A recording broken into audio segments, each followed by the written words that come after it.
Goeiedag, dankie dat jy weer ingeskakel het. Ons wil graag hoor hoe hierdie bediening jou lewe aangeraak het. Stuur vir ons jou storie na info@als.org.za. En indien jy ons finansiëel wil ondersteun om hierdie bediening op die lig te hou, kan jy na ons webtuiste gaan of jy kan vir ons 'n SMS stuur na 49724 en so 'n R30 bydrae maak om hierdie bediening aan die gang te hou. Dankie dat jy ingeskakel het en geniet vandag se boodskap. Goeiedag, baie welkom weer eens by ons oordenkings. Dankie dat jy ingeskakel het. Ons praat hierdie week oor die tema, hoe hoor ek die stem van die Here? Hoe kan ek sy stem herken in my lewe?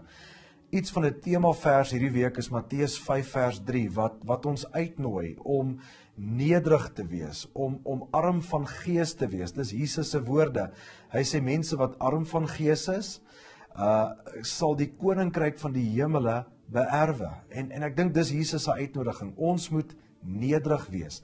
Mense wees wat nederig is. Ek lees vandag vir jou 'n gedeelte in Filippense 2 vers 6 tot 7. Hy wat in die gestalte van God was, het dit geen roof geag om aan God gelyk te wees nie. Maar hy het homself ontledig deur die gestalte van 'n diensknegt aan te neem en aan die mense gelyk te word. Nou Jesus het vir onsself kom demonstreer, vir die wêreld kom demonstreer, hoe lyk dit om arm van gees te wees?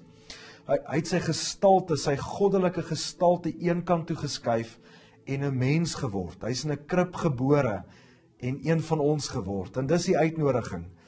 Ons moet nederig wees. Ons moet dieselfde gesindheid van Jesus openbaar en ons moet ons eer en ons status eenkant toe skuif en 'n mens word tussen mense. En ek dink dis die uitnodiging vandag. Skuif jou eer, skuif jou status eenkant toe en word 'n mens wat nederig is. Kom ons bid saam. Hemelse Vader, baie dankie dat U ons uitnooi en vir ons vra, word nederig. U het ons kom wys hoe lyk dit om nederig te wees. U het U status, U goddelikheid eenkant toe geskuif, U eer eenkant toe geskuif en U het 'n mens geword, 'n doodgewone mens onder mense. En dis die uitnodiging vir ons ook, Here. Ons wil nederig wees, want ons weet as ons nederig is, as ons nederige harte het, sal ons U stem meer hoor, sal ons U stem meer herken in ons lewe. Dankie daarvoor. In Jesus naam, amen. Dankie. Geniet die res van jou dag.